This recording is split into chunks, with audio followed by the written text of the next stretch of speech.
asunto. Yo voy a pedirle a mi hermano Félix que pase con la primera parte, a ver. Agradezco el privilegio a nuestro pastor que nos haya dado esta oportunidad de exponer cada cual lo que tiene en su corazón. Y no solamente en nuestros corazones, sino en nuestro espíritu, el cual es uno solo ante el Señor. Lo bonito del caso es que ninguno de nosotros estará en competencia. Para que se vayan relajando de los que van a participar en esta noche.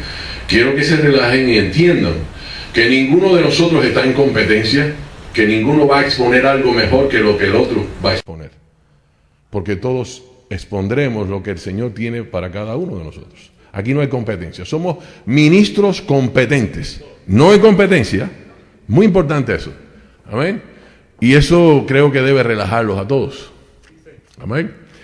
Yo quiero dar, qué mejor que iniciar este culto, si pudiéramos llamarlo, o este evento, donde los ministros de Dios van a hacer exposición de lo que el Señor tiene en cada uno de ellos.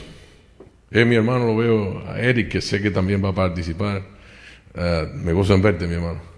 Hacía rato no te veía y ha sido un gozo verte nuevamente. El tema que quiero exponer en esta mañana, qué mejor que llamarle esta noche. Perdón, es que la costumbre de predicar en las mañanas. Se llama las palabras que escojo. Y esto vamos a darle inicio en Juan 6:63. Ahí se encuentra la palabra del Señor y esta está bendecida.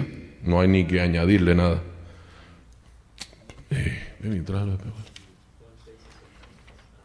Si lo tienes en pizarra, yo lo voy a leer desde la pizarra. El Espíritu es el que da vida. La carne para nada aprovecha.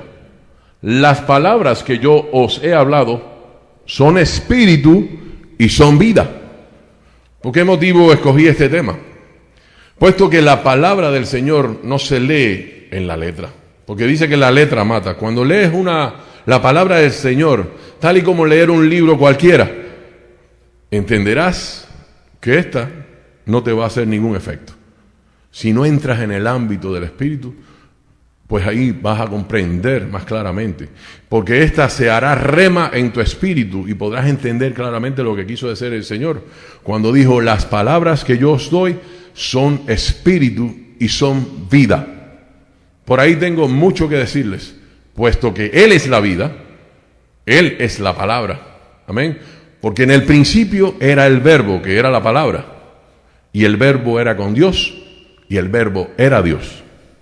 Y esta palabra que se hizo rema en nuestra vida es la que actúa en nosotros los creyentes al estilo de entender de que todo lo que poseemos, todo lo que tenemos y aquella herencia, aquellas promesas que se nos dieron, que ya no son más promesas, sino son la herencia nuestra.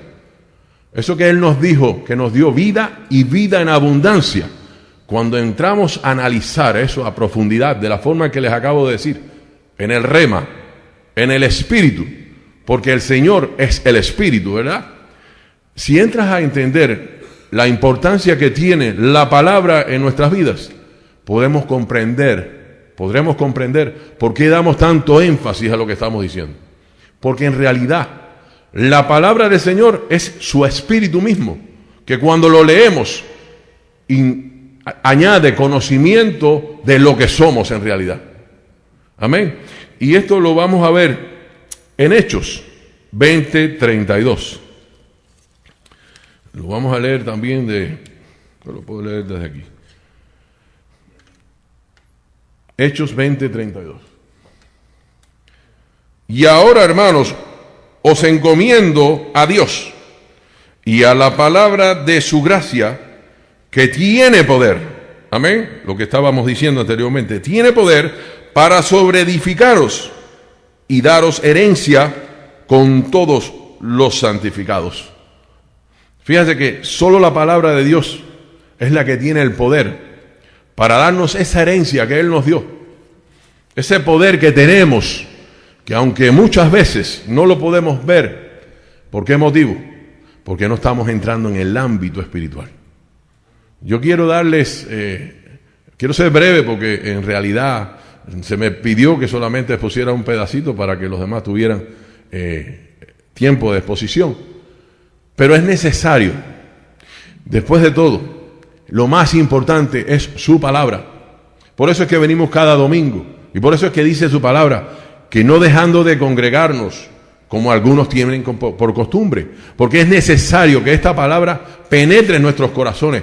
De esta forma, solamente así, podremos vencer todas las dificultades que padecemos en el mundo, porque también tendremos aflicciones. El Señor dijo, en el mundo tendréis aflicción, pero ¿en qué podremos confiar?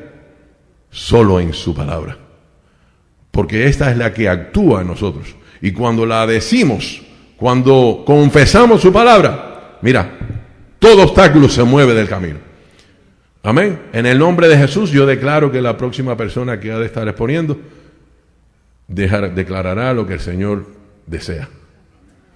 Amén. La próxima persona será. Le dejamos con nuestro pastor Eladio Ramos.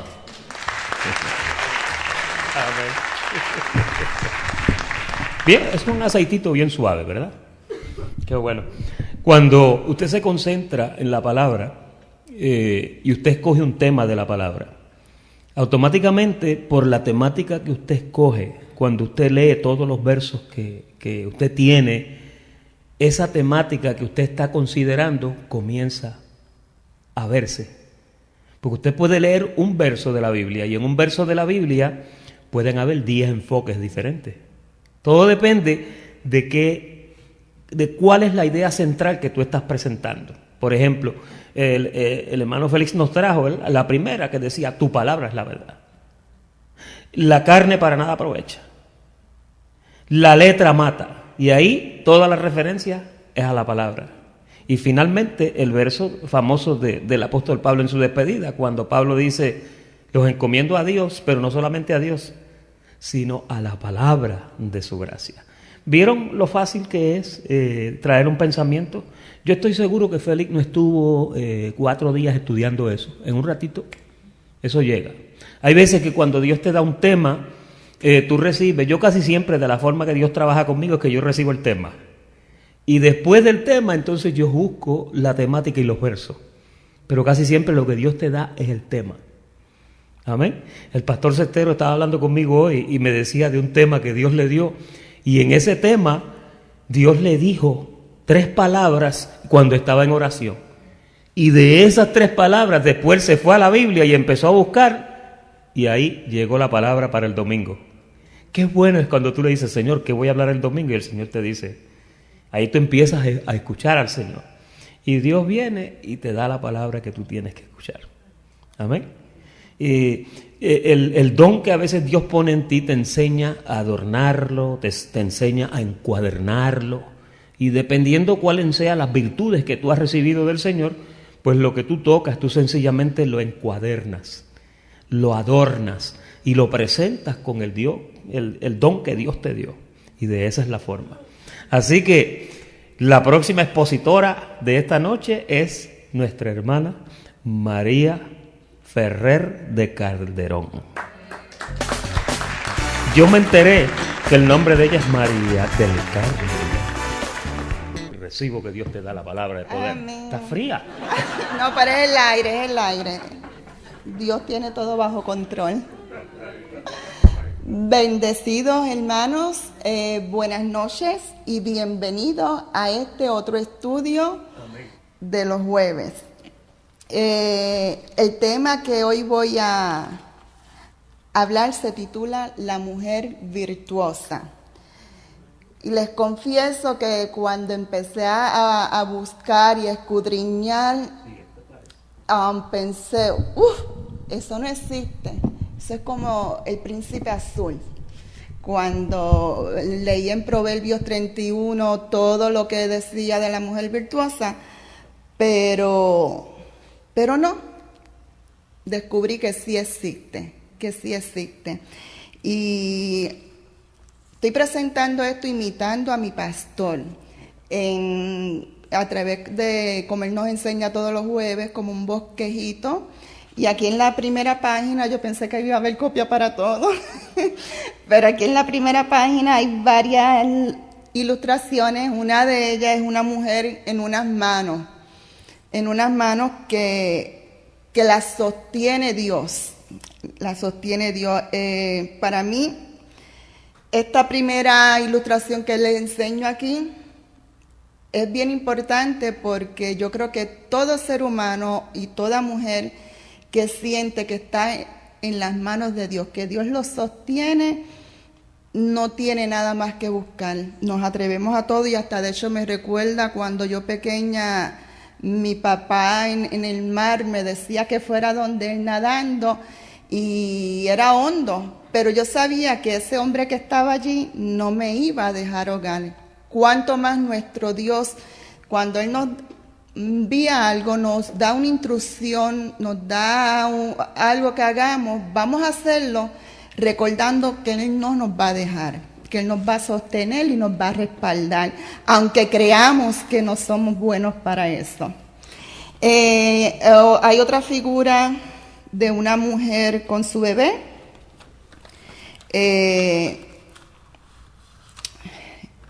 Esta es la ilustración donde la mamá con su bebé. Este es el rol más hermoso que Dios nos ha concedido, escogiéndonos a nosotras como instrumento para concebir. Y hay otra ilustración de una mujer, que es la mujer de flujo de sangre, que más adelante les voy a hablar de ella, la cual me inspira mucho cuando leo de ella.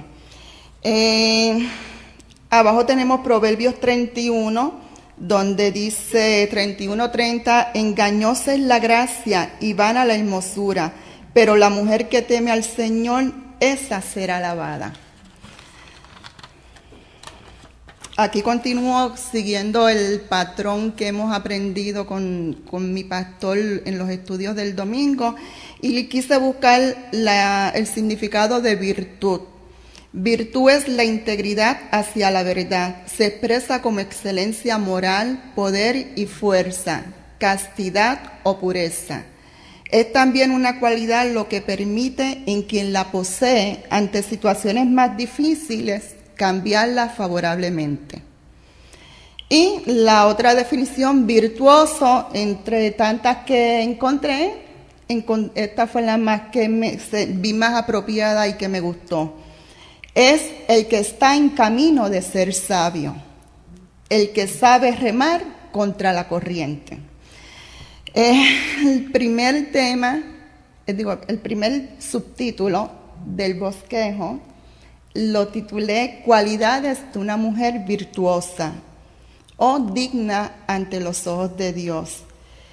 Hay 10 cualidades que encontré. La primera es temerosa a Dios, mujer de fe, fiel, idónea, valiente. La número 6, mujer con coraje, trabajadora, generosa, admirable, digna de confianza. Aquí tenemos 10 cualidades que una mujer debe tener o por lo menos debe procurar alcanzar, tener para agradarle a Dios. En la segunda vamos a hablar de mujeres virtuosas, la segunda parte de las mujeres virtuosas. En la Biblia encontré muchísimas, que por el factor tiempo no podemos hablar de ellas, pero una de ellas es Ruth. Ruth en 3:11 dice, ahora pues, no temas, hija mía, yo haré contigo lo que tú digas, pues toda la gente de mi pueblo sabe que eres mujer virtuosa. ¿Quién era Ruth? Ruth era una mujer moabita.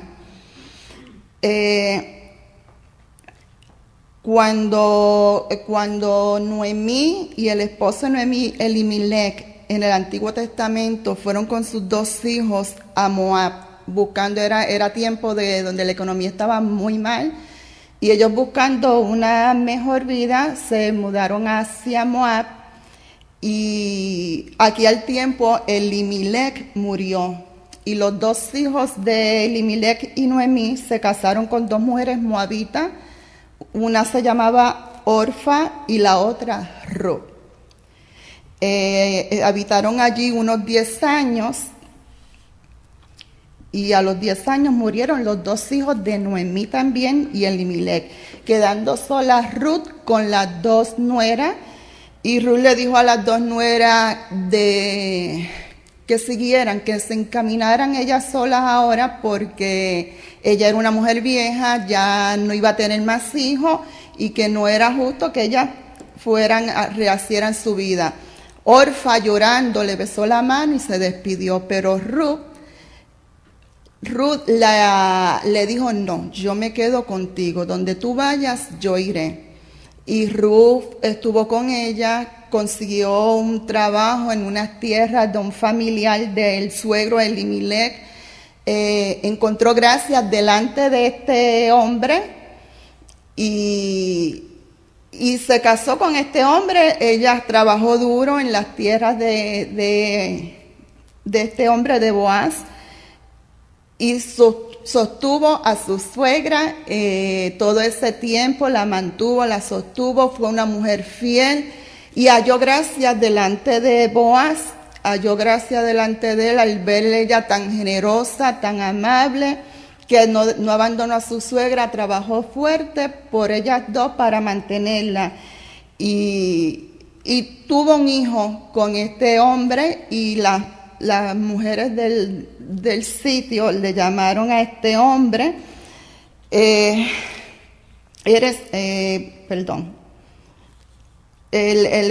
llamaron, un hijo le ha nacido a Noemí, que ya sus 2 hijos habían muerto, viuda, y le pusieron por nombre Obed.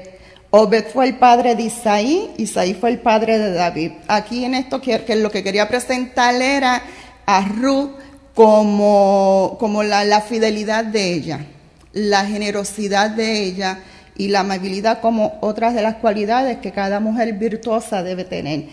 Como segunda tenemos la mujer enferma de flujo de sangre, que fue la que le hablé anteriormente, que desde hacía 12 años ella tenía un flujo de sangre. En Mateo 9:20 dice: y he aquí, una mujer enferma de flujo de sangre desde hacía 12 años, se le acercó por detrás y tocó el borde de su manto, porque decía entre sí: si tocare solamente su manto, seré salva. Pero Jesús, volviéndose y mirándola, dijo: ten ánimo, hija mía, tu fe te ha salvado. Otra cualidad de una mujer virtuosa. Y la mujer fue salva de aquella hora. Sabemos que esta mujer llevaba ya 12 años con eso tan tedioso que las mujeres sabemos, que podemos padecer de anemia, nos quita las fuerzas y todo, más para esos tiempos la mujer que estaba en menstruación era impura y no podía tocar a nadie. Y yo lo que veo en esta mujer, el coraje, la valentía y la fe en el Señor, que ella sabía, aunque yo toque un pedacito de ese manto, yo voy a ser sanada. Esa es otra cualidad muy bonita que nosotras las mujeres de Dios debemos tener, esa fe. Y la otra es María. En Lucas 1:28 dice: y entrando el ángel en donde ella estaba, dijo: salve, muy favorecida, el Señor es contigo, bendita entre las mujeres. María, ¿qué virtudes tenía María que agradó a Dios y le escogió como instrumento para traer al Mesías? María, mujer virgen, fue una mujer que, a pesar de que en esos tiempos, una mujer judía de Nazaret, en esos tiempos la mujer tenía que llegar al matrimonio virgen. ¿Qué vemos en María? Una mujer sometida, una mujer que Dios le dijo: llevarás en tu vientre un hijo, y ella se sometió sabiendo: si tú lo estás diciendo, tú me vas a respaldar. Aunque sabemos que para esos entonces la mujer que hacía eso iba a ser pedreada hasta la muerte. Eso es de admirar en María y de aprender también que Dios la envió a hacer algo y ella obedeció y se sometió y fue respaldada por nuestro Señor Jesús. Otra cualidad que debemos saber, que Dios, si nos envía a hacer algo, que no temamos, que Él nunca nos va a abandonar y siempre nos va a respaldar. Como cuando yo pequeña, que mi papá me decía, ven hasta acá, y yo sabía que aunque estaba hondo, había olas y era una niña, ese hombre no me iba a abandonar, no me iba a dejar ahogar. Así pienso en el Señor. Él me envió, me puso aquí al frente y yo sé que me va a respaldar, que me va a respaldar, que no me va a dejar. En la Biblia también vamos a encontrar muchas otras mujeres que por factor tiempo no podemos hablar de todas de ellas, pero quiero mencionarle la viuda que dio todo, que sabía también otra mujer sometida y con fe sabía, estoy dándolo todo, pero esto no es lo que me sostiene, mi sustento viene de ti, Señor, y también lo entregó todo sin mirar que no iba a tener nada más, sabiendo que Dios la iba a sostener. También Rebeca, la mujer de Isaac, que era una mujer servicial, amable, dadivosa, hospitalaria. Claudia, la de Pilato, que defendió a Jesús.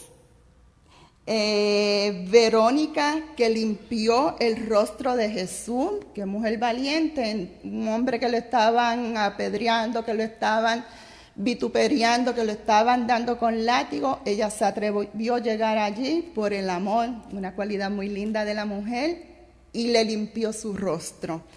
También vamos a encontrar a Rahab, la prostituta, que escondió los espías de Josué, también arriesgándose, valiente, coraje. Jacabet, madre biológica de Moisés, que ya todos sabemos lo que ella sacrificó también. María Magdalena, que fue la que acompañó a Jesús y a los apóstoles, y fue la primera en ver a Jesucristo resucitado. Y así en la Biblia vamos a encontrar muchas mujeres cumpliendo unos roles muy importantes dentro del plan de Dios. Roles que nosotros, cada uno aquí, de las mujeres presentes, tenemos también y tenemos que seguir y alcanzar todas esas cualidades y no temer que Dios nos va a respaldar. En la tercera parte, cómo ser una mujer virtuosa, agradable a los ojos de Dios. Para mí, la primera cualidad es temer a Dios. Temer a Dios. Ese temor, como ya hemos hablado anteriormente, es un temor reverente, no es un temor de miedo. En Hebreos 12:28 nos dice, así que recibiendo nosotros un reino inconmovible, tengamos gratitud y mediante ella sirvamos a Dios agradándole con temor y reverencia. Para mí ese es el primordial, temer a Dios. La segunda cualidad de una mujer de fe, en Mateo 15:28, entonces respondió Jesús y dijo, oh mujer, grande es tu fe, hágase contigo como quieres. Y su hija fue sanada desde aquella hora. Número 3, sabiduría. En Proverbios 14:1, la mujer sabia edifica su casa, mas la necia con sus manos la derriba. La sabiduría, sabemos que en Santiago 1:5 nos exhorta a que la pidamos la sabiduría, que Él nos las dará en abundancia. Así que mira qué simple, solamente pídela y te será dada. Otra es valentía y coraje. En 2 de Timoteo 1:7, porque no nos ha dado Dios espíritu de cobardía, sino de poder, de amor y de dominio propio. Ejemplos de mujeres con coraje en la Biblia, vemos a Esther, Débora, Jael. Es más, yo diría que todas que en cierto momento arriesgaron hasta sus vidas por la fe que tenían en el Señor, por lo que creían y arriesgaron la vida. Así que yo creo que esa es otra muy, muy importante. En las 5, buen proceder. Como hijas de Dios, como mujeres cristianas, y mujeres virtuosas, esa es una de las que tenemos que tener, un buen proceder. En Pedro 3:1 dice, asimismo vosotras mujeres, estad sujetas a vuestros maridos, para que también los que no creen la palabra sean ganados sin palabra, por la conducta de sus esposas. Obviamente damos testimonio siempre de quien vive en nosotras, un buen proceder. Y como último tenemos la ayuda idónea, que en Génesis 2:18 dice, y dijo el Señor Dios, no es bueno que el hombre esté solo, le haré y ayuda idónea para él. Interesante, pero los otros días hablando con el hermano Moisés también estábamos discutiendo esto, que realmente Dios nos creó al mismo tiempo al hombre y la mujer. Dios dijo en Génesis 2:7 dice que el hombre a su imagen y a imagen de Dios lo creó. Varón y hembra los creó. Interesante, ¿no? Saber que nos creó a la misma vez, aunque después adelante sabemos que formó primero a Adán y luego de su costilla, cuando Dios vio que era necesario, hizo la mujer como ayuda idónea de él. Ya terminé. Aquí atrás le tengo una reflexión. Y una de las cosas pues que ya discutimos, que una de las primeras cosas que como mujeres es temer a Dios, sabiendo que Dios es la cabeza. Esto lo discutí con el hermano Moisés. Dios es la cabeza, la iglesia es el pueblo, de la misma manera el hombre es la cabeza y la mujer es el cuerpo, ¿no? Él es la cabeza del hogar y la mujer representa el hogar. Y de la misma forma que Dios ama a su iglesia, así el hombre debe amar a su mujer, porque somos hechuras de él. Y nosotras como mujeres sometámonos a la cabeza, pero es necesario que esa cabeza esté sujetada a la obediencia de Dios. Aquí tenemos en la parte de atrás una reflexión que la voy a leer rapidito porque tenemos tiempo. Dice, si hicieres alguna obra virtuosa con trabajo, el trabajo pasa y la virtud persevera. Mas si hicieres alguna cosa torpe con deleite, el deleite pasa y la torpeza permanece. Tenemos que conocer a Dios íntimamente. Él es nuestro modelo de virtud. Entender el amor de Dios, su soberanía y su provisión nos estimula a desear reflejar su virtud. Una mujer virtuosa encuentra su seguridad y dignidad en Jesucristo. Las mujeres de la Biblia son consideradas virtuosas cuando caminan con Dios. Una mujer virtuosa es la perfecta ayuda para su marido. Es una de las que su marido puede confiar, que no compite con él, que los ayuda, que no es haragana u ociosa, que tiene amabilidad en su corazón y sabidurías en sus palabras. Eso es todo, hermanos. Bendecidos. Gracias por su atención y espero que le haya servido de bendición y edificación. Aquí los dejo con mi pastor. Cualquier pregunta o duda que tengan, siéntanse confiados en preguntárselo a mi pastor en la vida.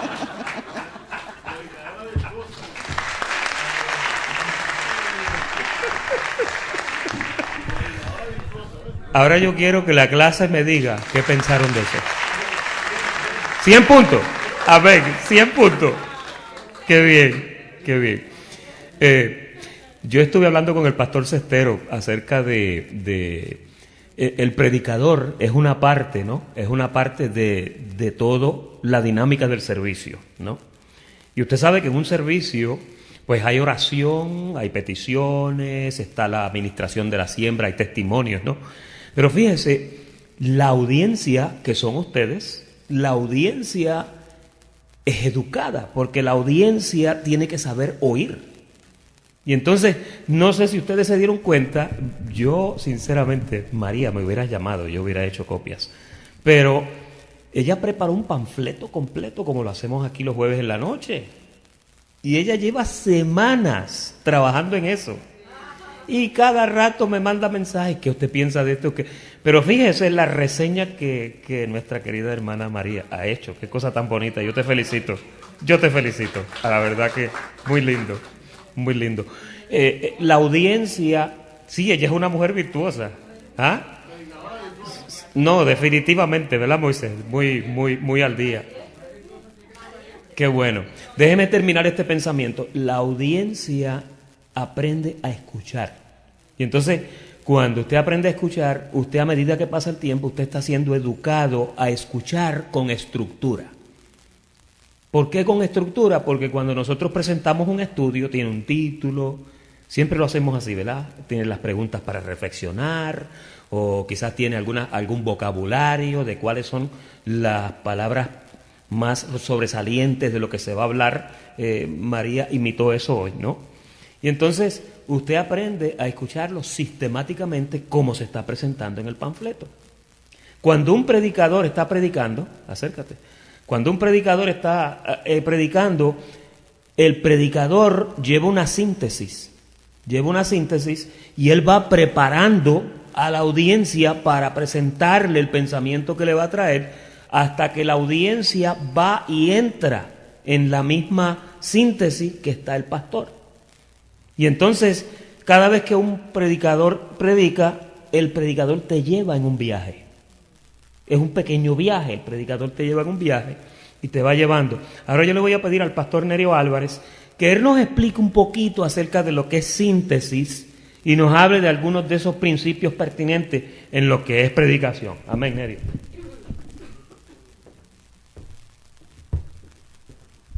Muy buenas noches, hermanos. Oye, yo estoy feliz por María porque yo sé que ella va a ser no una Joyce, pero sí por ahí cerquita. Todos conocen a Joyce, la hermana esa que predica, ¿no? Lo hizo muy bien, yo creo que lo hizo bien. Para ser la primera vez, pararse delante de un público no es fácil. A uno las piernas, las tiemblas le piernan a uno, al revés, ¿no? Cuando uno va a predicar. Mire, hermano, yo lo que quiero hablarles un poquitico acerca de lo que es cómo estructurar un mensaje, porque hay diferentes tipos de mensajes. El mensaje que nosotros utilizamos, porque nosotros lo que aprendemos es doctrina, nosotros usamos lo que se llama el mensaje de textos bíblicos, leemos los textos, los explicamos. Pero hay muchos otros tipos de mensajes, hay mensajes positivos, mensajes donde la audiencia tiene que sentarse a escuchar y pregunta de qué estar hablando, de qué ir a hablar. Porque la idea, cuando usted presenta un sermón, no a una iglesia como esta, que esta iglesia lo que viene es a aprender, pero si usted presenta un sermón a un auditorio que no ha escuchado la palabra, lo que hace, usted tiene que cambiar un poco la manera de enseñarle para que la gente ponga atención. Porque si empezamos a hablarle a una persona que nunca ha escuchado y empieza a meterle doctrina, ellos se quedan en el aire porque ellos no saben. Nosotros no, cualquier cosa que nos tiren aquí, nosotros hacemos así, esto está bueno, y no hay problema. Deshojamos margarita, ¿verdad? Sí, no me quiere, y dejamos lo bueno, ¿verdad? Desechamos lo malo, como dice el apóstol Pablo, y entonces tomamos lo bueno. Entonces a veces uno tiene que tener, eso se aprende con la práctica. ¿Cuántos han escuchado hablar de lo que es la Kabbalah o la Cábala? Que es una palabra griega que se dice Kabbalah. ¿Cuántos han escuchado hablar de eso? De lo que es la Cábala. La gente que, la Biblia, desde Génesis hasta Apocalipsis, está llena de números cabalísticos. Y eso lo emplean mucho los hebreos, y inclusive muchas cosas que están en la Biblia tienen que ver con numerología. Eso es lo que es la Cábala.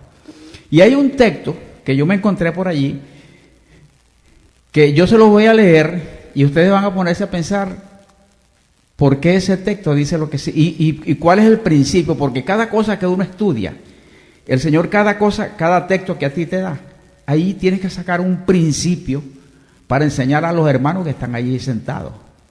Porque el apóstol Pablo dice que cuántas cosas tiene que llevar una predicación. ¿Cuáles son? Las 3 cosas principales para la audiencia. Primero tiene que haber edificación. Si lo que tú predicas no edifica a los hermanos que están, simplemente es una lectura bíblica y se quedó allí. Se quedó en el aire. ¿Qué más? ¿Qué otra cosa tiene que llevar? Exhortación y esas tres cosas tienen que haberla en un mensaje. Entonces, cuando uno va a preparar, uno tiene que sentarse uno antes de estudiar, sentarse allí, mentalmente sentarme. Si yo estuviera aquí y voy a enseñar esto, ¿qué es lo que yo quisiera recibir de ese mensaje?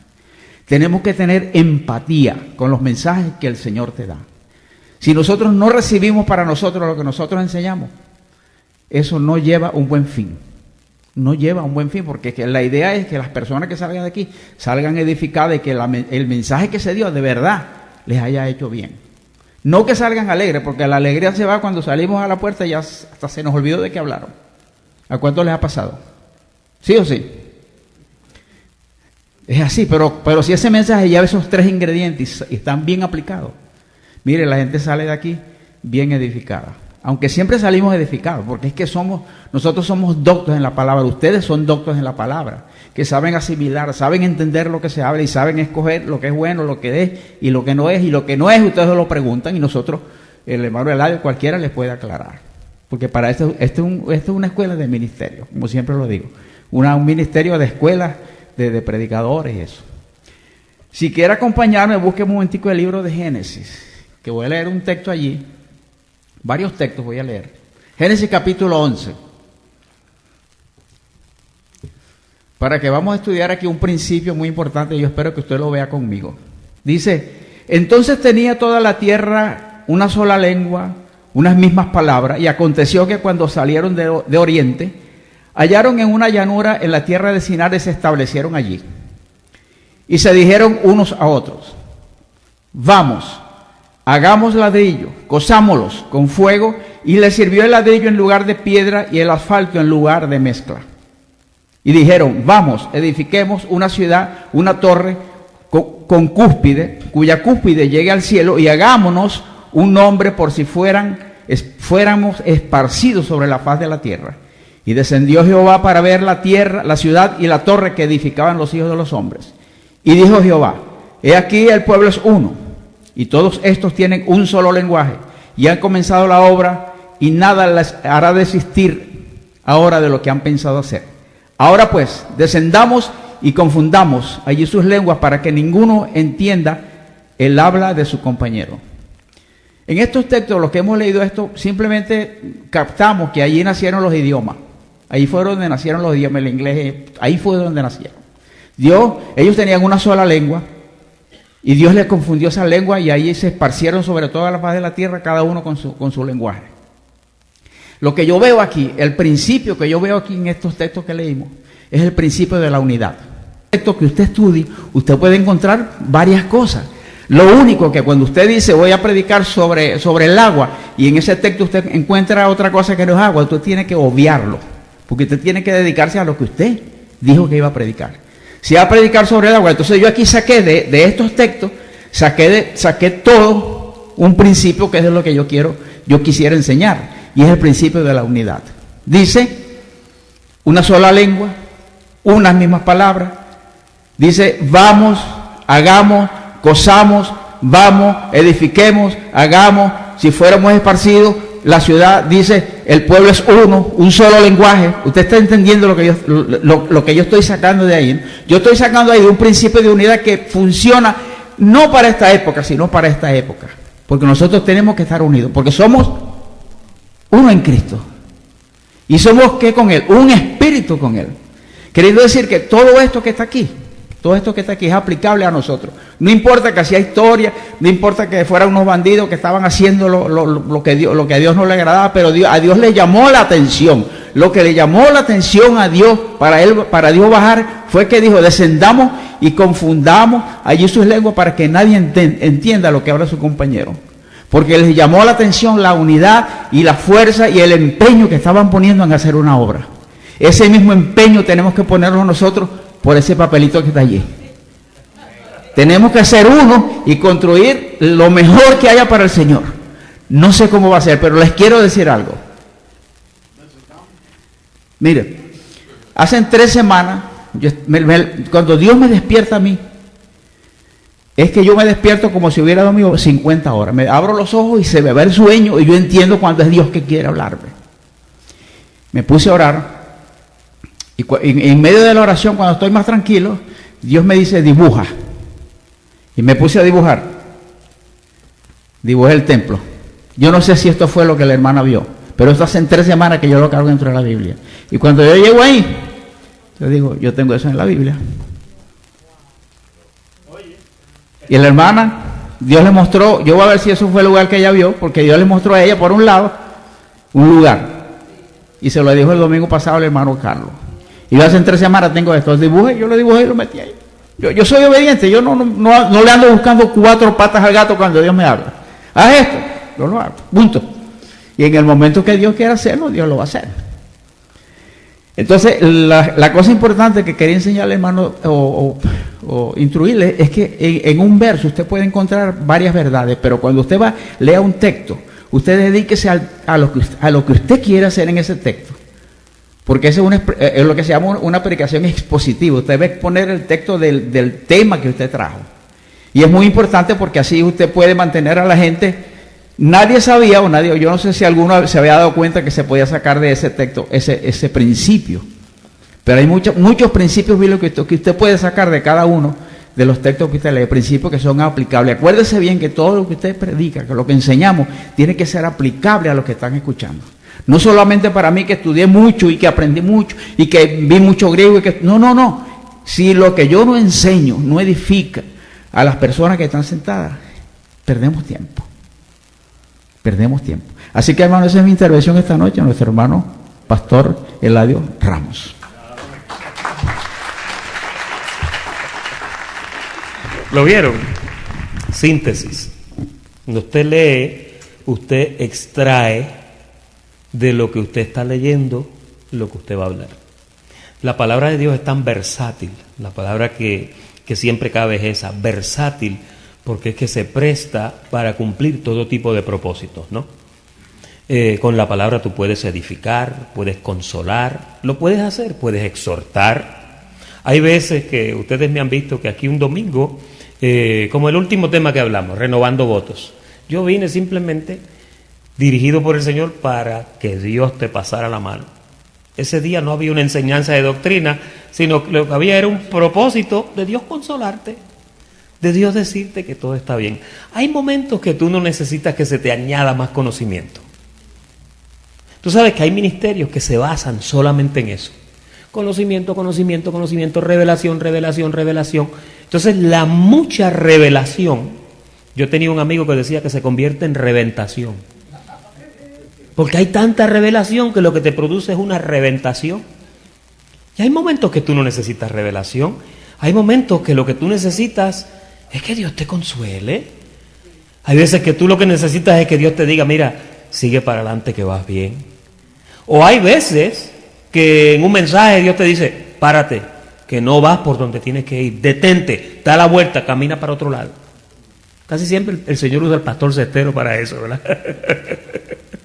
Y entonces, porque Dios tiene que proveerte dirección. Y entonces la dirección Dios te la provee a través del expositor que a veces Él pone en el púlpito. El expositor tiene que ser una persona sensible, tiene que ser una persona que perciba. Ahora te voy a hablar de varias cualidades y varias cosas que un predicador debe de pensar. Por ejemplo, el predicador nunca debe de pararse en el púlpito para mostrar la gran sabiduría que tiene. Eso no se puede hacer. Porque el predicador que hace eso está corriendo serio peligro. Una vez, un gran expositor había estudiado mucho en su iglesia y en su iglesia ya el pastor era un ancianito. Y entonces ya el pastor estaba que casi no podía caminar, estaba sentado en una esquinita. El hombre pues ya había estudiado teología, homilética, de todo. Y se paró y subió ahí muy pedante y presentó todos los puntos doctrinales y comenzó con una presentación toda académica, ¿no? Y entonces cuando está hablando, de momento la inspiración se le va, el pueblo no lo podía recibir, porque usted sabe que cuando una persona es pedante, usted lo percibe allá. Usted allá lo percibe y ya le cayó mal. Yo siempre digo que si tú no te ganas a tu audiencia en los primeros 2 o 3 minutos, estás frito, porque la audiencia misma te va a dar la muerte. Y entonces, avergonzado, se bajó este joven predicador del púlpito y fue y se sentó al lado del ancianito. Y el ancianito, él le dijo, ¿qué hice mal? Y el ancianito solamente le dijo, si hubieras subido como bajaste, hubieras bajado como subiste. Fíjate qué sencillo. Y es que cuando tú predicas, tú tienes que entender que Dios te está usando como un instrumento en ese momento para sanar alguna herida, para consolar a alguna persona o muchos a veces son consolados con una prédica. Hay veces que Dios te utiliza para edificar vidas que necesitan edificación, vidas que posiblemente ese día llegaron destruidas al servicio. Y desde que comenzamos ahí a cantar, usted ha visto, el cántico es una cosa muy seria, porque el cántico es igual que la prédica. Cuando tú llegas, hay veces que sentadito ahí, tú llegaste con alguna situación y las canciones espirituales que se están cantando son las que te sanan. Si llegaste enfermo, son las que te consuelan si llegaste deprimido, son las que te levantan si llegaste caído, porque el servicio se compone de una estructura de restauración, de una estructura de edificación. Y ese servicio está diseñado para que cuando tú salgas diferente como llegaste. Si tú no sales diferente de un servicio, entonces el servicio no te añadió nada, ¿sí o no? Por eso es que es tan importante que tanto el predicador como la audiencia perciba esas cosas.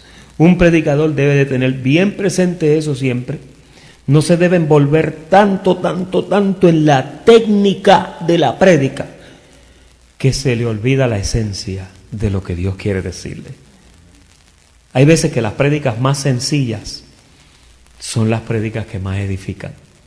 Hay veces que las personas lo que quieren escuchar es una palabra sincera, una palabra honesta, una palabra clara, una palabra sencillamente así transparente, que diga esto es lo que se siente. Así que yo creo que en esta noche, esta primera parte, porque esto continúa la semana que viene, esto no se ha acabado, esta primera parte creo que ha sido muy interesante. ¿A cuántos les gustó? Amén. Pues yo recibo que para la semana que viene los próximos expositores van a ser José Luis. Eric, yo recibo que tú también nos traes una parte la semana que viene. Moisés, yo no sé si tú tienes algo, pero si lo tienes, necesito que esta semana me llames y vamos a planificarlo. Así que ese es el final de la primera parte de Talleres para Predicadores. Yo los declaro muy bendecidos a todos y hasta aquí será este servicio. Muy buenas noches.